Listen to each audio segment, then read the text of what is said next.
मुकेश अंबानी चाहे तो पूरा का पूरा श्रीलंका देश खरीद सकता है। ये आज तक की सुनी हुई सबसे ज्यादा इलॉजिकल स्टेटमेंट है। और अगर तुझे भी ऐसा लगता है कि कोई बिलियनर बिजनेसमैन पूरा का पूरा देश खरीद सकता है जस्ट बिकॉज किसी बिलियनर बिजनेसमैन का नेटवर्क किसी कंट्री के जीडीपी से ज्यादा है, इसका ये मतलब नहीं है कि वो बिलियनर बिजनेसमैन उस पूरे के पूरे कंट्री को खरीद सकता है। बहुत ही सिंपलेस्ट वे में मैं तुझे इकोनॉमी और फाइनेंस को समझाऊंगा, तो ध्यान से सुनना। किसी भी बिजनेसमैन का नेटवर्क ओवरऑल होता है, यानी कि अगर मुकेश अंबानी पिछले 40 साल से बिजनेस में है तो 92 बिलियन डॉलर्स की 40 साल की कमाई है, ना कि सिर्फ 1 साल की। जबकि जो जीडीपी होता है देश की, यानी कि ग्रॉस डोमेस्टिक प्रोडक्ट, वो सिर्फ 1 साल की होती है। So it's impossible for a single person to buy the entire country. अगर मान लेते हैं श्रीलंका 86 बिलियन डॉलर में बिकने के लिए तैयार भी हो जाती है, तो भी जो मुकेश अंबानी का नेटवर्थ है वो उसके इक्विटी यानी कि शेयर से लिंक है।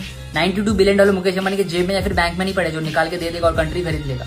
एक्चुअली में मुकेश अंबानी को पूरे के पूरे शेयर्स बेचने होंगे 86 बिलियन डॉलर की, तभी जाके वो कंट्री को खरीद सकता है। बट लेकिन जब मुकेश अंबानी पूरे के पूरे शेयर्स को बेचेगा तो पूरा का पूरा स्टॉक मार्केट हिल जाएगा, पूरा का पूरा कंट्री का इकोनॉमी हिल जाएगा, कंट्री रिसेशन में चली जाएगी, इकोनॉमी डाउनफॉल में चली जाएगी और फिर इंडिया का हालत भी श्रीलंका जैसी हो जाएगी। तो समझदार बन। तो आज तूने इकोनॉमी, फाइनेंस और बिजनेस का एक नया कॉन्सेप्ट सीखा, और अगर तुझे ऐसे ही बिजनेस और फाइनेंस में इंटरेस्ट है तो मुझे फॉलो करके जा।